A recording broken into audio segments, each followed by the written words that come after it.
mercado de capitais no Brasil evoluiu, mas ainda enfrenta algumas barreiras para alcançarmos o status de um mercado robusto e inclusivo. A estrutura de controle das empresas brasileiras, frequentemente dominada por um grupo restrito, limita a quantidade de ações disponíveis no mercado, impactando diretamente sua liquidez e acessibilidade. Mas como podemos superar essas limitações e ampliar a base de investidores? Qual o papel dos investidores institucionais na promoção de uma governança mais eficiente?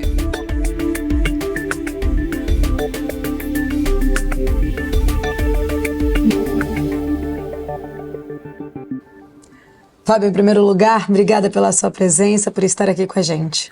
Prazer enorme estar com você hoje, Paulo. Fábio, para a gente começar a nossa conversa, falar mais sobre mercados de capitais, neste mercado and beyond, queria trazer aqui, começar falando contigo. A gente teve vários avanços nos últimos anos, inclusive, mas o que de fato falta, na sua opinião, para o Brasil conseguir avançar no mercado de capitais ainda de uma forma mais robusta? Paulo, você sabe que essa é uma pergunta complexa que pode me dar vários caminhos aqui para a gente puxar essa nossa conversa. Mas certamente, quando a gente fala de Brasil e olha para o histórico de economia brasileira, o nível de juros da nossa economia explica muito do que acontece em vários espaços do nosso país, né? Porque é sempre muito difícil concorrer com um título público federal que traz ao mesmo tempo uma grande zona de conforto do ponto de vista de risco e ao mesmo tempo uma remuneração que deixa muita gente feliz e contente e satisfeito, enfim, para montar as suas alocações, seja pessoa física ou pessoa jurídica. Então, quando você me pergunta o que falta para o nosso mercado de capitais, essa concorrência que vem de fundamentos econômicos, e a gente acaba caindo em questões hoje que a gente discute em muitos fóruns aqui, inclusive na BMC, explica que o mercado de capitais se esfria, e é o que a gente tem visto principalmente ali desde 2021, com o efeito dos juros pós-pandemia, com um mercado desaquecido. 3 anos sem IPOs, a gente está completando aqui nas próximas semanas, o que faz com que muitas companhias precisem buscar caminhos alternativos para sobreviver, fora, muitas vezes, do mercado de capitais, principalmente do mercado acionário aqui, tá? Então, eu te diria que juros é um aspecto desse, mas tem muita coisa que vem de cultura, Paulo. O Brasil não é um país que tem a cultura de investimento. Ainda que a gente tenha comemorado em vários episódios aqui a gente pôde conversar, 5 milhões de investidores na Bolsa, que para um país como o nosso ainda é um número muito pequeno, mas se a gente olha em perspectiva de que há menos de 10 anos atrás eram 500 mil, a gente teve um crescimento bastante expressivo, ainda que o número final absoluto seja pequeno. Mas isso explica muito dessa falta de cultura do brasileiro, que ainda enxerga em mercado de capitais, investimento em bolsa ou em outros produtos como algo distante, longe da nossa realidade do cafezinho do dia a dia. Então eu te diria que muito também desse aspecto vem de questões culturais aqui do nosso mercado de capitais. E educacionais também, você acredita que trabalhar principalmente com os jovens, com a educação financeira, poderia de fato ajudar a gente mudar um pouco desse número, desse panorama? Apesar dos 5 milhões, a gente tem ali de CPF registrados, quando a gente olha a movimentação mesmo, acaba sendo um número bem menor do que esse, de fato, ali de pessoas que acabam operando. E muitas vezes há pessoas ali, investidores, que operam numa renda variável, perdem dinheiro e acabam, aí voltam ali para aquela questão que você falou da competição, voltam a ficar alocados apenas em renda fixa, até por medo ou falta de conhecimento desse universo. Paulo, essa questão de educação financeira é um tema muito sensível para o Fábio. Eu adoro isso e já tive a oportunidade de trabalhar com essa questão de educação financeira no período que eu estava no Banco Central, E é uma pauta que realmente mexe comigo, me deixa emotivo sobre a importância que a gente tem da educação financeira. Mas a educação financeira é um tipo de projeto que, para a gente colher os nossos frutos, a gente tem que insistir Nesse caso, a gente tem uma frase que a gente diz muito em Brasília, que a teimosia para a política pública é uma virtude. Você tem que insistir e a gente não vai colher esses frutos de um dia para o outro, de um ano para o outro. A gente está falando aqui de frutos que serão colhidos de uma geração para outra. Então, quando a gente fala desse aspecto de cultura, que tem tudo a ver com o que você puxou aqui de educação financeira, né? Em alguns países, o pessoal chega a dizer que é muito mais fácil, do ponto de política, desistir da geração atual e começar a investir nas crianças para a próxima geração. Tamanha a dificuldade de você incutir isso culturalmente. Mas, sem sombra de dúvida, aspecto de educação financeira é algo relevante no nosso país. E quando a gente fala disso, tem até aspectos básicos de entender juros, o que é inflação, o orçamento doméstico. Então, tudo começa aqui para a gente chegar no momento e falar, bom, agora eu já tenho uma poupança. Agora eu consigo alocar, agora eu consigo, vou fazer o quê? Tem vários produtos disponíveis aqui no mercado. Acho que esse é o tamanho do desafio que a gente tem no país quando a gente fala de educação, Paulo, para o investimento. Eu acredito que um outro ponto também, acho que é importante, né, da gente entrar aqui nessa seara em relação à confiança, principalmente em relação à governança dessas empresas, né, de muitas companhias. Inclusive a gente debate bastante, você em outros momentos já participou com a gente na nossa programação, quando a gente vê alguns casos específicos de empresas, sejam elas listadas, no caso aqui que a gente está falando, com algum tipo de irregularidades, e que isso pode acabar de alguma forma também trazendo, né, ali insegurança para o investidor. Entrar um pouco nessa seara de governança corporativa, né? Ela tem se tornado, inclusive, um tema cada vez mais relevante. A gente ouve muita empresa falando sobre ESG, falando muito sobre governança, e acho que isso ficou até mais forte, essa necessidade disso após a crise de Americanas. Como que você enxerga, de fato, né, essa evolução dessa governança corporativa nas empresas brasileiras? Quais seriam ali os papéis, talvez, de fato, né, que os investidores institucionais acabaram tendo um pouco nessa mudança desse conceito? Olha que interessante, Paulo. Tem uma frase que, infelizmente, eu preciso dizer, que aspectos de governança, de proteção, de gestão de riscos, de controle, só são valorizados quando alguma coisa dá errado. Infelizmente, é triste falar isso, mas essa é a realidade. E não é só aqui no Brasil, não, tá? Isso acontece em todo lugar onde tem crise, no mundo inteiro é assim. Mas, ao mesmo tempo, e paradoxalmente, são nesses momentos em que a gente consegue fazer avanços institucionais. Depois da pós-crise, ele acaba sendo uma oportunidade para a gente valorizar a dinâmica da governança dentro de uma companhia. Então você tem lá o comitê de auditoria interna, você tem os comitês internos, você tem o conselho de administração. Então você tem toda uma dinâmica aqui da auditoria externa, que está muito em voga. Você citou Americanas aqui, acabou entrando também no jogo. Então são nesses momentos de crise, e olhando para o passado, a gente falava de economia brasileira, né, em perspectiva, que as coisas acontecem. Então, eu comecei a minha carreira e passei muito tempo na indústria bancária. Quantas crises bancárias a gente teve no Brasil? Não só generalizada, mas eventualmente uma instituição que precisou de ser saneada. Assim, muitas. E toda vez que a gente tinha um episódio dessa natureza, a gente entendia de que existe uma lição aprendida, que a gente incorpora nos nossos mecanismos de controle para que dessa maneira não aconteça mais, fique todo mundo de olho. A história mostra que outros problemas vão acontecer e a gente fica sempre girando. Mas eu digo, são nesses momentos que a gente aprende com esses erros para que eles não aconteçam de novo. E o caso Americanas trouxe para a gente um monte de lições aprendidas. Essas lições aprendidas estão vindo exatamente nessas instâncias aqui que eu mencionei, ficar de olho, valorizar a independência de um conselheiro, valorizar a figura de um representante de um comitê de auditoria, as empresas não enxergarem mais aquela assim, puxa vida, lá vem aquele pessoal da governança pedir informação aqui pra gente. Então, isso é uma consequência de que Americanas faz, não para por aí, né?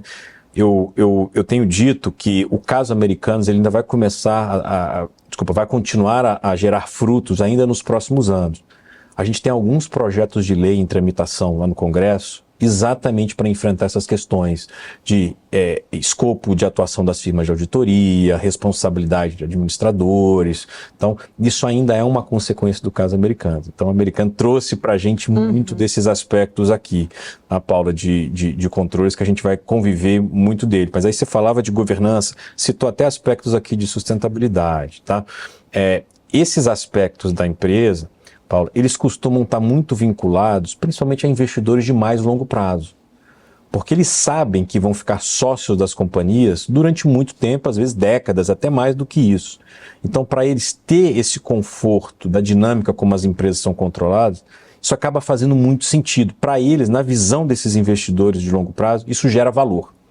Para o investidor de mais curto prazo, não necessariamente ele consegue enxergar objetivamente o tempo disso maturar, o prazo que ele vai ficar alocado, o que faz com que isso gere também muita dúvida, incerteza ou até um certo descrédito, dependendo do tipo do perfil do investidor, para falar, puxa vida, né? Eu sei que isso é importante, eu sei que a gente tem algumas empresas aqui com a governança tão ruim, mas na minha estratégia de market timing aqui, pode fazer sentido aumentar a alocação. E eu acho que eu colocaria em perspectiva para dizer, é o meu dia a dia lidar com governança. E eu vejo muita postura dos investidores de que os próximos, principalmente da gente, valorizam muito, mas a gente precisa reconhecer que nem todo mundo tem essa cultura e vem aqui em casos como esse da Americanas que reforçam a posição de deveria ficar mais de olho nesses aspectos do como as empresas estão dando sinais para os mercados. Inclusive, né, você pontuei muito bem o quanto esse caso específico acaba trazendo à tona essas questões graves sobre a cultura corporativa, até mesmo, né, pressionando para que algumas legislações acabem acontecendo para evitar. A gente falou aqui Americanas, mas é claro, a gente também teve ali, acho que acompanhado uma série de movimentos atípicos, até mesmo no mercado.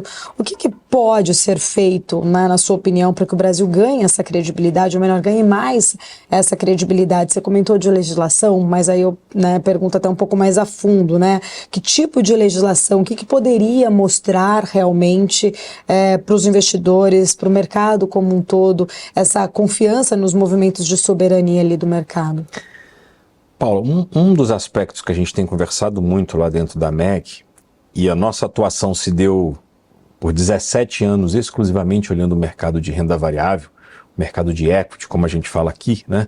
E mais recentemente, principalmente da pandemia para cá, a gente começou a olhar o mercado também de crédito e de dívida privada como um mercado muito relevante aqui no Brasil. Não que ele não existisse antes, mas a liquidez que a gente enxergou ali, até de um pré-pandemia, mas especialmente vai de 2019 para cá, isso fez com que o mercado de dívida também se tornasse relevante. Então hoje, dentro da MEC, quando a gente fala de cultura de mercado, como é que a gente faz para a gente ganhar essa credibilidade, hoje a gente já consegue sopesar para falar, poxa, tem aspectos que a gente precisa trazer de melhoria no mercado de ações, e também especialmente olhando no mercado de crédito. Eu faço uma comparação dos dois, Paulo, tá? Especificamente no ano 2000, a gente teve um movimento que até hoje é muito comentado dentro do mercado, o Brasil é reconhecido internacionalmente por ele, que foi a criação do novo mercado. O novo mercado, para quem não está nos assistindo aqui, não está tão familiarizado, é o segmento de listagem mais premium que existe hoje dentro da Bolsa. As empresas, quando entram lá, precisam assumir compromissos de governança do que mais moderno a gente tem aqui no país, né? Alguns vão dizer, Fábio, mas tem problema, mas só para te citar um número. Naquele ciclo de IPOs, que foi ali da pandemia até setembro mais ou menos de 2021, você pega os 2 anos, a gente teve cerca de 73 empresas listadas na Bolsa. Dessas 73, eu tenho referência que 2 ou 3 só não entraram no novo mercado. Então, ou seja, extensa maioria das empresas que acabam fazendo seu IPO, sua abertura de capital, entram no novo mercado. Tamanha a relevância dele. O novo mercado foi criado no ano 2000 como uma resposta de governança para um monte de problema que a gente tinha na década de 90. E aí eu citava outro dia, né, privatizações do governo Collor, do governo Itamar e também do governo FHC. Né, muitos de aspectos de você oferecer prêmios para determinados investidores e não outros, tag along, e depois poison pill, uma classe só de aço. Tudo isso o novo mercado acabou abarcando. Então, quase 25 anos depois, né, vai completar no ano que vem, 25 anos de novo mercado, né, ele representa hoje, com todos os problemas que a gente tem no mercado de capitais ações, né, um avanço institucional enorme. Não tem como a gente falar hoje de mercado de capitais e não reconhecer, digamos assim, essas pedras fundamentais que foram colocadas. Isso no mercado de ações. Fazendo analogia agora com o mercado de crédito, para responder de maneira completa a sua pergunta, a gente não vê esse crescimento institucional no mesmo peso e relevância, Paulo. Primeiro porque era um mercado que no mercado secundário não tinha liquidez, então para todos os efeitos era um mercado pequeno. E para isso fazia o menor sentido você colocar uma regulação de ponto no mercado que não existe. Mas quando a gente avança para 2024 e olha a fotografia, principalmente no ano passado, ainda citando Americanas, a gente teve casos como o da Light, a gente teve o processo de recuperação judicial, segundo da Oi também. Então, um monte de questão que vem do mercado de dívida que chamou a atenção dos investidores institucionais. Lá na AMEC, quando a gente foi mapear esse mercado, a gente viu um monte de gestora da Faria Lima que tem como seu carro-chefe de negócio hoje uma estratégia de crédito. E a gente falou, caramba, a gente não acompanhou esse mercado. A AMEC está completando 18 anos. A gente não acompanhou esse mercado por 17. Então está na hora agora de fazer sentido de uma associação de investidores de olhar o mercado de ações e o mercado de dívida. É o que a gente tem feito e a gente tem ficado negativamente impressionado. Por mais que a gente fale de problemas aqui do mundo de ações, a gente tem palavra de Brasília, né? Um arcabouço regulatório, a gente tem regras, a gente tem prática de mercado, que diz o seguinte: está organizado, tem um problema ou outro que a gente olha com bastante atenção, mas no mercado de crédito privado, a gente não tem essas pedras fundamentais. Não tem um novíssimo mercado que vai lá colocar balizas mais atuais. Então você tem problema de conflito de interesse, intermediários dessa indústria, enfim, sem querer apontar dedos, mas para dizer, a gente identificou muitas questões relacionadas a securitizadoras, a agentes fiduciários, né, a maneira como eles são remunerados, é remunerado por um agente, mas presta serviço para outro. Então, tem um nível de informação, Paulo, só para concluir aqui, né? Quando a gente olha, por exemplo, uma assembleia de acionistas, acontece todo ano, mês de março, mês de abril, dinâmica que a empresa vai divulgar a proposta de administração, os acionistas vão votar. Quando a gente vai olhar a dinâmica de uma assembleia de debenturistas, de detentores de CRIs, no mercado eles chamam dos crisistas, e você olha o nível de informação que o investidor final tem nessas operações, nem de longe é próximo do que tem de ações. Então, isso me leva à conclusão de que a gente tem uma avenida de propostas para fazer, para melhorar o mercado de crédito. Alguns deles vêm, sim, de fato, de regulação, de jurisprudência, mas muita coisa mesmo vem de prática de mercado, Paulo. E é exatamente aí onde a gente está querendo contribuir para dizer o seguinte: nós temos propostas vindas dos próximos players, gestoras, assets, fundos de pensão, para poder melhorar esse mercado sob a perspectiva de quem está no dia a dia dele, né? Eu me lembrei de outro aspecto que eu acho que é relevante para quem está nos assistindo aqui, que é a própria natureza contratual do mercado de crédito. Quando a gente pega um prospecto de uma emissão de crédito, para eu entender o risco daquela operação, é diferente do mercado de ações, onde eu olho assim, estou comprando uma ação. Você sabe que se você comprar a ação da empresa A, B, C, D, ela está no novo mercado, você tem lá seus deveres, obrigações, você sabe, além do risco da empresa, você sabe que onde você está pisando. Quando você compra um produto de crédito, Paulo, você tem que olhar nas cláusulas da debenture que você comprou, ou na cláusula de um outro produto, um FDIC, tudo, para saber qual que é o risco daquela empresa. Porque se você for para uma outra e a cláusula for diferente, você corre um risco jurídico que não tem nada a ver. Então, é disso que a gente está falando aqui, a AMEC tem se concentrado muito nessa discussão de crédito privado. A gente entende que a vertente de crescimento nesse momento de juro alto hoje é o que está puxando o mercado de capitais, Paulo. Esse é um ponto que eu ia até entrar, né? Talvez não se fez no passado porque talvez ali a demanda era diferente do que a gente vê hoje e inclusive esse aumento significativo pede então essa regulação, né, vamos dizer assim, e vocês trabalhando nisso, acho que é um pilar essencial para os investidores. Quando você falou ali em novo mercado, até fazendo essa comparação, né, com o mercado mais acionário, recentemente até vi que a B3 colocou ali em consulta pública também novas propostas, né, para o novo mercado, incluindo a regra de clawback e o aumento dessa independência desses conselhos de administração. A gente estava comparando um pouco sobre a questão dos conselhos ali, mas de fato, como que você avalia essas propostas? Quais são os impactos que vocês esperam com isso? Paula, eu citava aqui, Novo Mercado completando 25 anos. Né? E durante todo esse período ele passou por algumas revisões, não sei se 4, essa é a quinta, talvez, proposta. E por que isso é relevante? Né? Porque a própria governança corporativa no mundo vai ganhando outros contextos, aperfeiçoamentos, tendências internacionais, e de tempos em tempos é como se a B3 fizesse um freio de arrumação para olhar o que está acontecendo no mundo e importar boas práticas. Eu sou muito fã desse modelo do que a B3 faz, ainda que tenha algumas críticas aqui que venham do mercado, mas a gente vê com bons olhos. Porque o que ela está fazendo agora? Ela está colocando o novo mercado com uma proposta de mudanças que ela vai precisar depois bater na porta das empresas para elas também aceitarem. A B3 não disse isso explicitamente, mas ficou nas entrelinhas que parte ou boa parte dessas propostas vem do caso Americanas. É uma outra consequência do caso Americanas. Porque a B3 foi muito criticada lá no início do ano passado por conta desse efeito de, caramba, né? Olha o que está acontecendo nessa companhia, mas qual é a resposta que a Bolsa está dando para isso? E não que a Bolsa não desse, mas ela tinha algumas limitações que vem desse contrato novo mercado. Então ela está exatamente querendo fechar algumas arestas. Você citava aqui a regra do clawback, que para quem está assistindo a gente, é como se fosse assim, ó, se ficar comprovado que administradores da companhia fizeram coisas erradas, eles vão precisar devolver o bônus, o dinheiro que ele recebeu, e essa é uma prática que investidor internacional valoriza muito fora do Brasil. Alguns chegam a conversar com a gente dizendo, Fábio, eu só entro num determinado mercado se eu garanto que essas regras ou essas situações estão disponíveis aqui pra gente. Só que a B3 foi além. Ela olhou o que tem de moderno na dinâmica de governança em outros países, aumentar o número de independentes dentro de um conselho de administração. Ela está olhando aqui questões relacionadas a penalidades de dirigentes quando alguma coisa errada acontecer. Ela está propondo um olhar mais atento dos comitês de auditoria, dando mais autonomia para eles. Então, se você olha o conjunto de propostas que foram lá, fica nítido que dá assim, poxa, o pessoal está entendendo que governança, risco, controle precisa ser ainda mais valorizado no Brasil.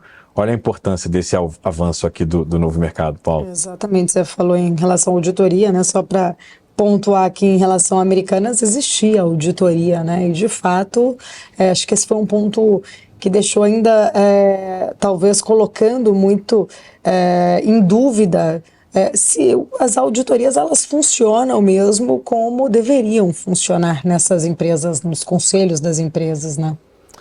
Paula, eu tenho militado muito próximo de firmas de auditoria nesses últimos 3 anos, até antes aqui do caso americano. Então estou convivendo aqui dentro e fora do Brasil com essa dinâmica do funcionamento do trabalho deles, né? E tenho sido convencido de que esse caso de fraude, que foi inclusive documental, ele distorce muito talvez daqueles vieses que a gente tivesse, eu também tinha, quando a gente teve as primeiras informações do caso Americanas. De fazer pergunta assim de, puxa vida, mas onde estava a auditoria no momento que isso aconteceu? Mas quando a gente vai olhar a dinâmica da fraude, é como se dissesse o seguinte, ó, tá aqui um documento falso que eu vou colocar na sua mão para você analisar se os números batem. E você diz o seguinte, olha, esse documento aqui, ele está válido. E você emite um atestado. Simplificando, grosso modo, é mais ou menos o que aconteceu com as firmas de auditoria. Então, o que eu quero dizer, num processo de fraude, a gente fica muito crítico com o trabalho deles, mas a gente, às vezes, esquece que a gente tem que penalizar exatamente quem cometeu o crime. Então, esse aspecto eu acho que é muito relevante, mas até para fortalecer, e concordando aqui com você, né, de que fortalecer os caminhos aqui do comitê de auditoria, que vai olhar a auditoria externa, que vai interagir com o auditor interno, isso passa a ser um aspecto relevante dentro da companhia. Eu fiz uma conversa outro dia com uma empresa que e mexe, eu sou consultado aqui para emitir alguma opinião dessa natureza, era uma reunião reservada. Então, assim, Fábio, mas o pessoal do comitê de auditoria tem entrado muito aqui na empresa, feito muita pergunta, é assim mesmo? Eu disse assim, é assim mesmo e eles estão sendo muito cobrados pela sociedade. Então a tendência é que eles precisem efetivamente cumprir aqui essa missão, se cercando de toda a informação que ele tem disponível dentro da empresa. Essa é uma consequência que eu vejo como positiva, Paula. Fábio, numa outra conversa, lembro que você mencionou muito sobre a questão de estrutura de controle das empresas brasileiras ali, comumente dominada por um controle definido, limitando de fato a quantidade, né, de ações em circulação no mercado. Como que essa característica impacta de fato no desenvolvimento do nosso mercado de capitais? Quais seriam as soluções ali, de repente, para a gente ver, né, uma ampliação, inclusive, dessa base? Paulo, esse é um tema apaixonante. E eu digo isso porque uma característica do mercado brasileiro, e essa fotografia foi tirada lá na década de 70, quando a gente foi desenhar os pilares aqui de criação do mercado de capitais, era de que as empresas brasileiras, é uma característica do nosso país, são empresas familiares que ficaram grandes e eventualmente precisaram abrir o capital. Mas são empresas de dono. E não tem juízo de valor, pelo contrário, eu me alinho até certa vertente que para dizer, ter um dono em muitos aspectos é bom, tem a figura lá de você ter alguém mais apaixonado, querendo que dê certo, isso é uma característica do Brasil. Agora isso traz algumas consequências, que faz com que o nosso país seja diferente do que acontece nos Estados Unidos, em muitos países da Europa, onde lá eles têm um perfil da composição dos donos da empresa muito disperso.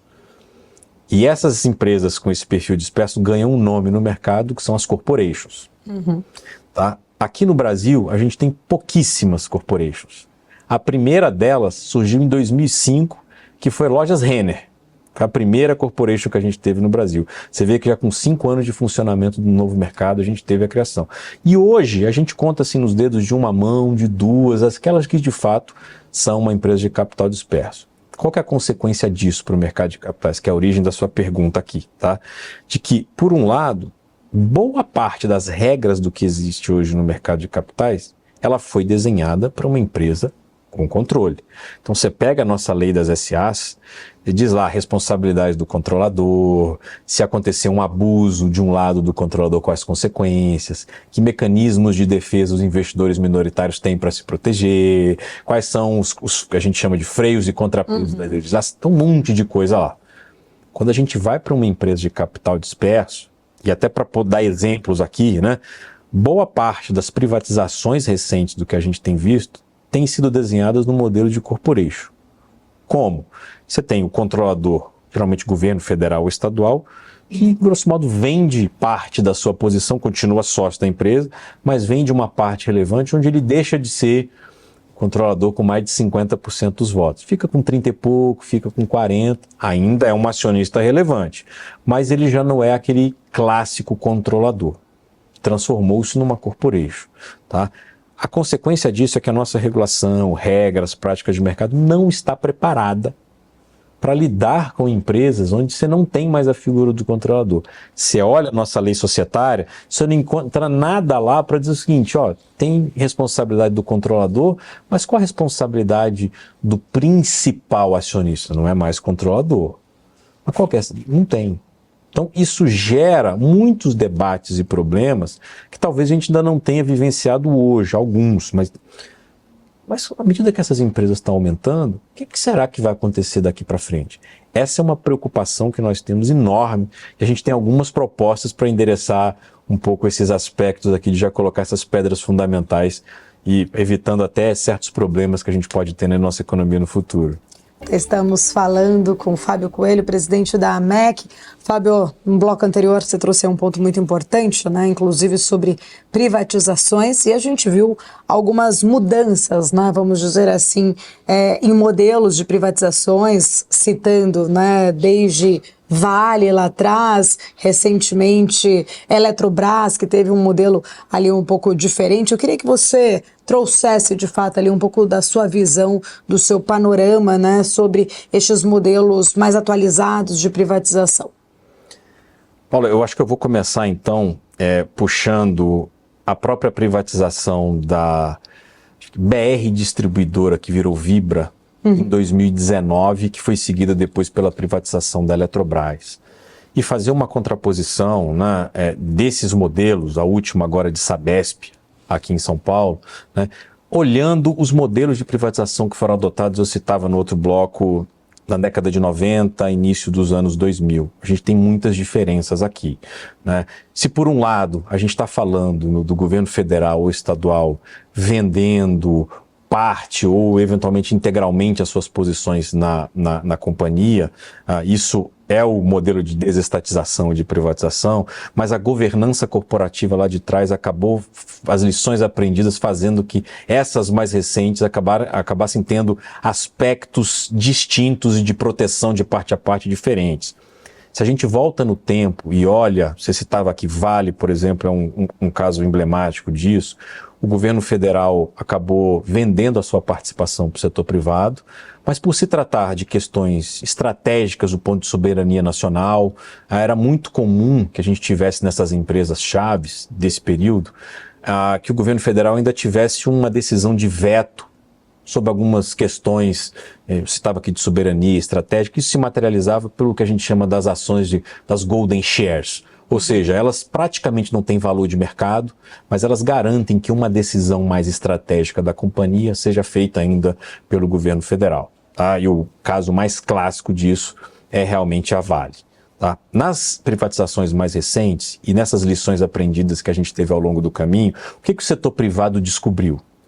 O setor privado descobriu que toda vez que ele precisava se relacionar com um acionista relevante ou de referência, como a gente chama, posição do governo federal, ele tinha algumas dificuldades que faziam com que muitas dessas companhias, mesmo que parcialmente privatizadas, tivessem características de empresas estatais. Então, um dos, digamos assim, segredos e lições de parte a parte foi de que os modelos de privatização, principalmente a Eletrobras nesse caso, o setor privado disse, olha, mas para a gente ter uma dinâmica de tomada de decisão aqui que traga mais eficiência para essas companhias, entendendo que é o grande pulo do gato de um processo de privatização, a gente precisa garantir que não só hoje, mas que no futuro e ao longo do tempo, a gente tenha um bom relacionamento independente de quem seja ou que esteja no governo. Então, por exemplo, no caso da Eletrobras, o modelo que foi adotado à época incluía uma limitação de voto do governo federal, para dizer o seguinte, olha, você ainda vai manter perto de 40%, não tem mais de 50%, portanto não é o controlador clássico, mas ainda é um acionista relevante. Mas o que se combinou na época foi, os direitos, obviamente, econômicos, de dividendos e tudo mais, continuam fazendo frente à participação acionária, mas o governo federal só poderia votar com 10% de suas ações. Isso é um aspecto relevante, que eu acho que foi replicado em algumas outras privatizações, e na Sabesp teve alguns aspectos diferentes. Mas isso, na ocasião, foi muito criticado de parte a parte, mas foi o caminho que os investidores privados encontraram para dizer assim, eu preciso trazer dinamicidade para as decisões que são tomadas. O próprio modelo de Sabesp, que citava que foi ligeiramente diferente, ele trouxe um componente de você montar um bloco de controle com esse acionista privado, que vai precisar tomar decisão junto com o acionista público. Alguns investidores de mercado não entenderam isso como algo positivo, que até que se hoje funciona bem, pode ser que no futuro, quem quer que seja o governo, a relação fique um pouco estremecida, e isso traz uma certa aversão dos investidores. Mas fato é, né, que esse modelo de corporations que tem hoje, ele é muito distinto daquele que a gente tinha lá de trás, e o próprio Novo Mercado citava, fechou muitas arestas, e a gente imagina que a gente vai precisar conviver nos próximos anos para avaliar como é que funciona essa dinâmica, entendendo que o Brasil não está preparado ainda para lidar com as questões das corporations e essas nuances de governança que existem aqui de parte a parte. Posso só citar um exemplo aqui, né, de que se numa empresa com um controle definido, o governo federal ele acaba tendo aquela decisão final. A gente discute, mas eu consigo influenciar. Numa corporation, você precisa fazer uma discussão muito bem feita dentro do conselho para você não deixar, por exemplo, o management da companhia muito solto. O administrador, a remuneração dele, e isso numa empresa com controle não é um grande problema. Numa corporation pode se tornar um problema relevante que chama a atenção, enfim, da governança da companhia, Paula. Eu vou até depois entrar mais nas estatais, mas só para concluir, até a gente citou aqui Vale como exemplo, e você falando sobre a questão aí de corporation, o governo tem mostrado alguma certa, vamos dizer assim, ingerência em algumas empresas privadas. Eu cito o Vale porque a gente viu ali uma grande discussão até mesmo em indicações para o conselho da Vale, pressões também ali políticas e até mesmo por meio de licenças ou multas. Isso de alguma forma, na sua visão, pode enfraquecer de fato a governança, trazer algum tipo de insegurança ali para os investidores, para o mercado de capitais como um todo? Paula, esse assunto é sempre relevante na nossa pauta de discussão, porque a gente acaba dizendo que estatais ou empresas que eventualmente têm ali uma proximidade com o governo são as mais importantes que a gente tem no nosso país. Então esse assunto nunca sai de pauta. Eu gosto sempre de separar a discussão aqui de uma estatal clássica como Petrobras de uma empresa como Vale, que tem a sua dinâmica de mercado, né? Em maior grau e menor grau, mas isso funciona. Então, quando a gente olha uma discussão como uma interferência maior, uma possível interferência em maior ou em menor grau, né, a gente precisa sempre trazer à tona de que a gente tem que trazer um certo viés de proteção dessas companhias. E eu vou fazer referência à pergunta anterior, que a gente falava de corporations, de como os investidores privados precisam garantir que essa dinâmica de uma empresa que foi privatizada, ela vai continuar tendo liberdade e independência para tomar decisões céleres, que é o que faz uma grande vantagem de uma empresa sair ali de toda a dificuldade econômica, fiscal que a gente tem do governo federal. Hoje, uma empresa como Petrobras não tem essa dinâmica, não tem essa independência no mesmo nível que a Vale tem. Então, se existem ruídos no mercado para dizer que o governo federal tem interesse de influenciar a decisão do próximo executivo, ou que o governo federal tem interesse de tomar decisões ou de indicar, muito disso acontece numa linha de boatos, porque não existe uma comunicação formal, entendendo que o conselho de administração dessa companhia, composto por independentes, ou enfim, indicações lá dentro, mas essa combinação vai tomar a decisão do que é o mais adequado para a empresa. Então, só para citar o caso concreto, se a gente olha a própria sucessão do que está acontecendo lá, com todas as críticas que têm sido feitas, a empresa tem comunicado ao mercado, um processo de sucessão, contratação de empresa especializada, com nomes que estão lá dentro sendo avaliados por diferentes aspectos, e ela tem mantido essa comunicação com o mercado para dizer, olha, o próximo passo é esse ou aquele. Fazendo essa mesma analogia com uma empresa totalmente estatal, Petrobras. A gente teve uma troca recente de um executivo que foi comunicado para o mercado e disse, olha, troquei. Que não é o rito que investidores, especialmente internacionais, estão acostumados a lidar com o processo sucessório de uma empresa tão relevante como a Petrobras. Eu sempre faço essa ressalva de que ninguém discute o poder de controle. Você tem a maioria dos representantes de casos no conselho, mas a gente... Ainda assim, os investidores privados ficam um pouco assustados, né, sobre a maneira como as questões são tomadas. E eu digo com bastante frequência que a dinâmica de uma esplanada dos ministérios é muito diferente de uma dinâmica de uma empresa listada em bolsa. E ainda que seja uma estatal, o fato de você estar na B3 assumindo uma série de regras e compromissos, sendo listada fora do país, sendo negociada fora do país, faz com que esses investidores esperem de uma empresa desse tamanho um conjunto de posturas e práticas que mostram um certo desalinhamento com o que acontece na esplanada dos ministérios. Eu digo, a maneira como você tem a gestão no governo, no executivo, que o governo tem uma certa dificuldade para se adaptar, e isso pode ser entendido em muitos aspectos como interferência para uma dinâmica de mercado. Então, isso é o que acontece de maneira clássica na Petrobras, mas que a despeito, digamos assim, dos ruídos, eu vejo com menor intensidade isso acontecendo dentro de outras empresas como Vale. Ainda que exista uma certa intenção, é natural a gente enxergar isso, mas eu vejo que os mecanismos que estão colocados dentro da companhia até hoje demonstraram que conseguem eventualmente resistir a esses efeitos. Paula. A gente estava falando aqui, você comentou sobre Petrobras, até mesmo uma troca ali do comando, e isso faz, né, desencadeia inclusive uma troca grande ali de diretores. No segundo escalão a gente vê ali uma mudança muito significativa de executivos, e aí muda-se muito também, muitas vezes os interesses ou os projetos, enfim, e aí entra muito aquela dúvida e aquelas questões dos investidores sobre prevalecer sempre ali os interesses mais políticos, por mais que muitas vezes venham sinalizações ao mercado, né, de olhar também para os minoritários, mas a gente sabe olhando especificamente em Petrobras, que esses interesses políticos eles acabam, sim, de alguma forma pesando, seja recuperar ou reinvestir em refinarias, algo que já tinha sido lá atrás feito de uma forma diferente, porque tinha uma gestão ali diferente, e a gente viu até mesmo o próprio CAD, que teve uma decisão anterior, né, que seria ali contra a questão de monopólio, sobre essa, né, voltando atrás, tendo uma visão diferente, isso abre muita margem de dúvida, principalmente para investidor, né? Se de fato uma empresa, uma estatal como a Petrobras, que é listada, traz essa confiança, ou a gente se remete a um passado, né, que a gente teve ali muito negativo, inclusive com algumas interferências governamentais. Como que vocês enxergam, né, de fato, como que você vê a MEC tem de fato enxergado o papel do governo nessa, né, gestão dessas empresas e até mesmo ali nessas regulações que acabam acontecendo nas estatais?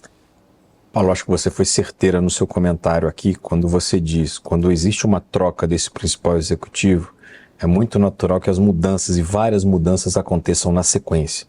E é exatamente isso que traz uma incerteza, uma insegurança para os investidores. Porque se a gente olha a vida média de um executivo dentro da Petrobras hoje, ela é um pouco mais de 1 ano, não chega a dar 2 anos. E quando acontece uma troca dessa natureza, a gente tem observado ao longo aqui da última década, até década e meia, troca-se não só o presidente, os diretores, e em alguma medida chega a trocar até o nível gerencial, aqui, gerência média e gerência mais elevada, tá? E os investidores têm uma perspectiva de que um plano de investimento que foi aprovado por uma gestão, que ele tenha condição de nascer, se desenvolver e se concluir, completar o seu ciclo. Quando você tem uma interrupção não anunciada dessa natureza, a primeira coisa que o investidor vai fazer, mas peraí, aquele plano de investimento que foi desenhado por aquela diretoria e que está sendo operacionalizada por aquela gerência, aquela gestão, vai ser concluído ou não? A resposta é um grande ponto de interrogação. Porque é muito natural que essas mudanças aqui de novas pessoas gerindo tenham outros caminhos, outra postura. E isso é o que traz o maior ponto aqui de insegurança do investidor para falar, olha, eu não sou contra o CPF A, o CPF B para trocar aqui. Pelo contrário, a gente teve bons presidentes, entendendo aqui que a atual gestão ainda está no seu período de maturação para ser provado, né? Mas olhando para o passado, bons nomes que fizeram gestões excelentes. Então o ponto não é a predileção por A ou B, é simplesmente a imprevisibilidade que existe em situações dessa natureza. Paulo, que ilustra esse exemplo do que eu falei.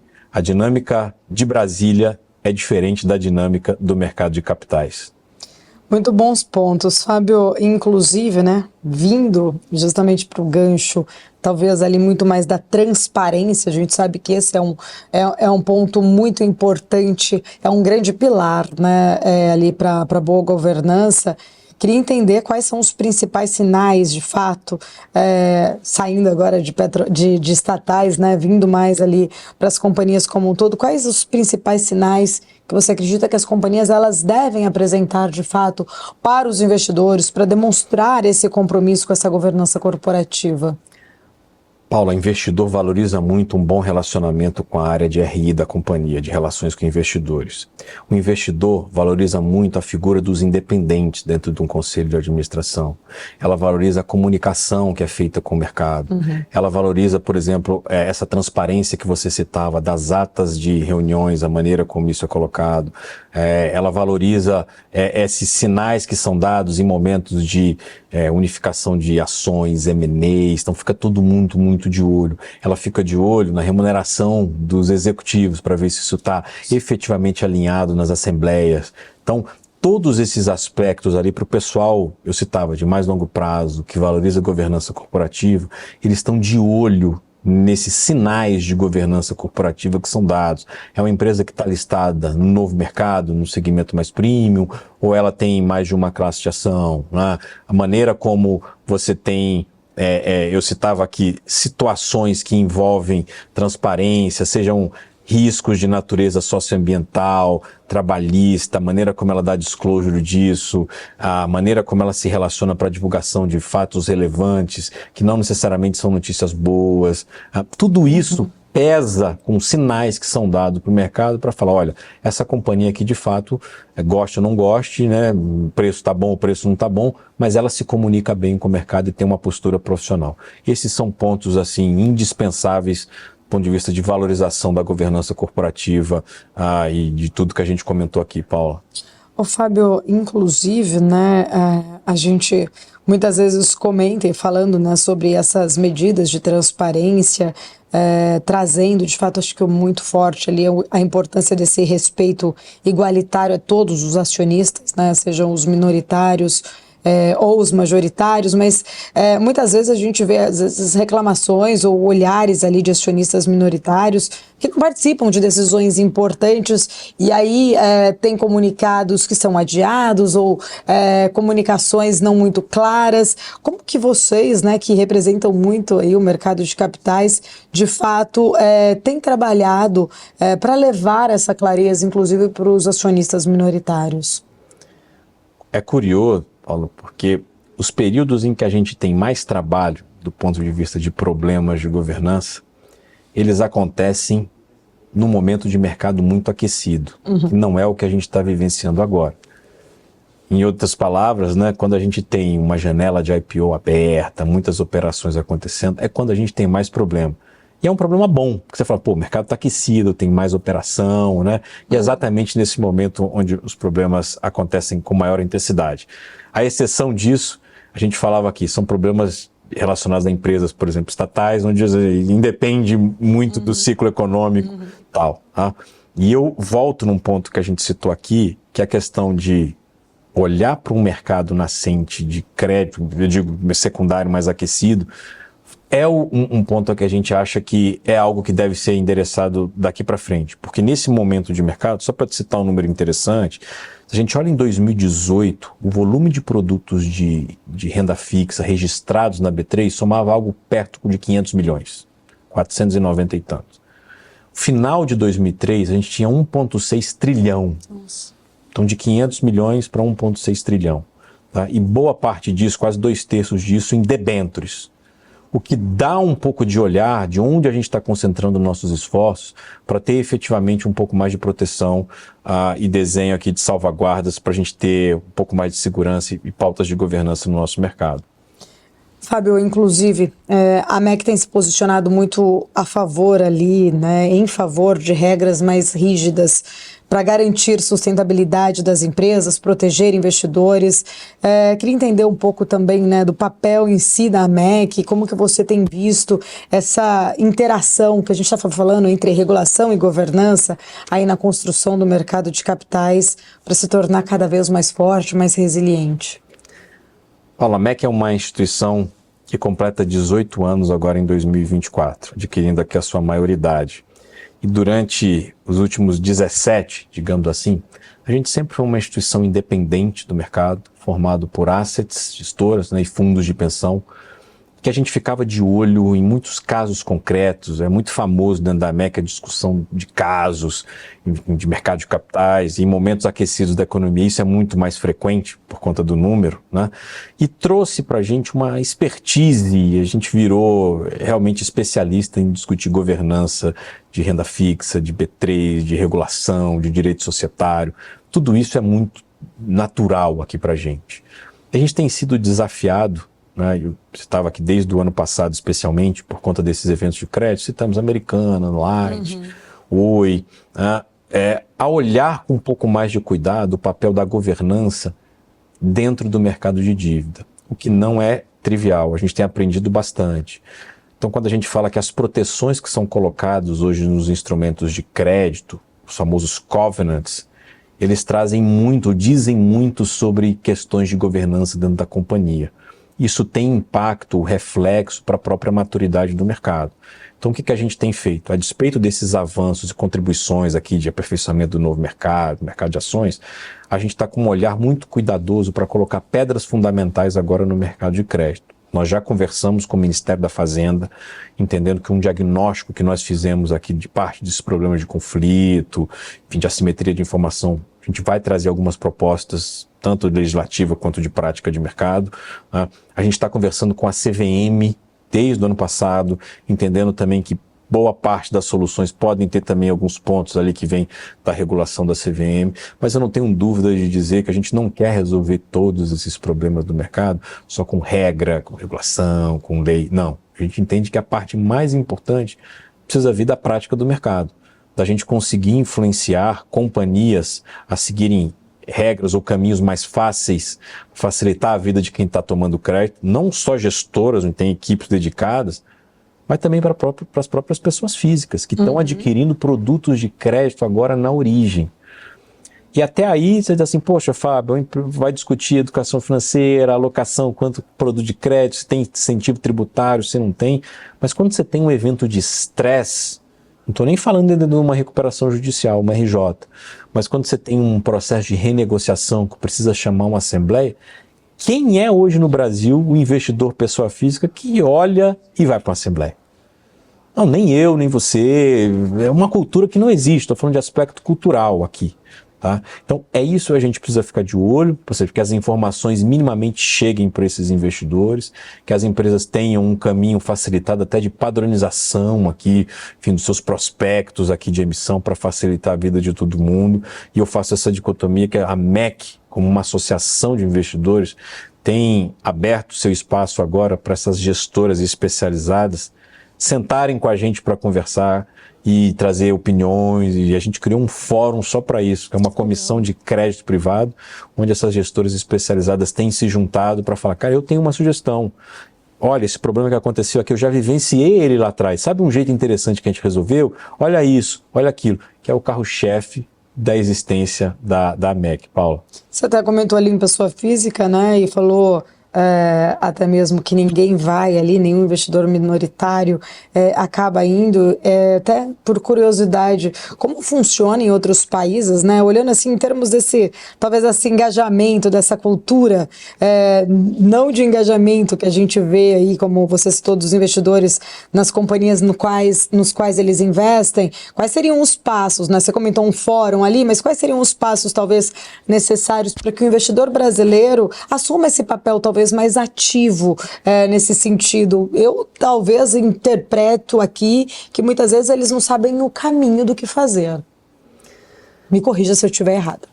Paula, eu tenho uma visão muito próxima de um amigo e xará, um grande economista brasileiro, que ele costuma dizer o seguinte: o Brasil não está preparado para dar certo. No sentido seguinte, de que se, por hipótese, o juro caísse amanhã para patamares aqui de economias mais maduras e ele se mantivesse nesse patamar por um longo período de tempo, que fizesse com que a gente mudasse a nossa cultura de relacionamento com o investimento, que precisasse ter um pouquinho mais de risco nas nossas carteiras, exatamente para ter uma rentabilidade condizente, a gente ia mudar muito o aspecto cultural no Brasil. A gente não está acostumado a fazer isso.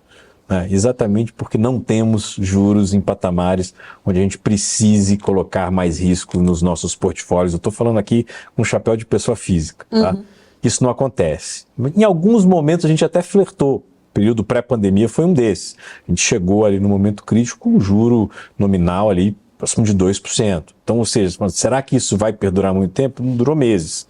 Mas eu digo, são momentos como esse em que a gente costuma filosofar sobre a tomada de risco. No mercado como de fundos de pensão, por exemplo, isso chega a ser caricatural. Assim, o juro subiu, o pessoal tem um comportamento, automaticamente caiu, eles têm um outro comportamento de alocação. Chega a ser assim, reloginho, tá? E eu uso muito esse exemplo para dizer que como os fundos de pensão têm esse comportamento, né, o mercado demora um pouco mais para que isso aconteça, tanto do ponto de vista de pessoa física, mas se o Brasil der certo, ou quando der certo, eu sou otimista, a gente vai ter uma transformação dessa natureza e o papo do cafezinho vai ser, né? Você assistiu na BMC carteira recomendadas, o comentário de determinado gestor, o que vai acontecer no começo. Você viu, olha que interessante a visão de quem está trazendo. Isso vai ser incorporado não só aqui, Paula, enfim, em classes mais elevadas do nosso país que tem condição de poupança, mas vai descer na base. Assim, é uma expectativa que eu acho que a gente ainda vai viver para ver isso, Paula. Sou otimista. Bom, você trouxe aí essa, né, sua característica otimista para a gente encerrar essa conversa em todos os nossos mercados em Beyonds. Eu acabo fazendo essa pergunta. Você até antecipa um pouco da sua característica, mas para quem não o conhece, quem é Fábio Coelho? Fábio Coelho é uma pessoa nascida em Brasília, eu tenho orgulho de falar isso, sou geração de candangos. Meus pais se encontraram na capital federal tentando fazer a vida, e é o motivo pelo qual que vem desse meu otimismo, né, porque eu venho, enfim, das duas famílias aqui, por parte de pai e parte de mãe, de um caminho de tentar construir um sonho para que a geração seguinte tivesse uma condição melhor do que eles tiveram. Então eu aproveitei e agarrei todas essas oportunidades, estudei em Brasília, estudei no Rio de Janeiro, aqui em São Paulo, e nos últimos 5 anos, né, fiz uma carreira no setor público, no Banco Central, no regulador de fundos de pensão. Nos últimos 5 anos eu estou presidindo a AMEC, uma associação de investidores. Então é um Fábio, ao mesmo tempo, o cara que está conectado com o mercado de capitais, mas que tem fortes laços e raízes com o regionalismo, tanto do Nordeste quanto de Minas Gerais. Maravilha. Fábio, foi um grande prazer, sempre um grande prazer falar contigo. Obrigada pelo seu tempo, por estar aqui, inclusive, nos nossos estúdios presencialmente. Ficamos sempre de portas abertas a você. Um prazer enorme estar aqui, Paula. Obrigada, até mais. O Mercado and Beyond de hoje fica por aqui. A gente se vê na semana que vem. Até lá.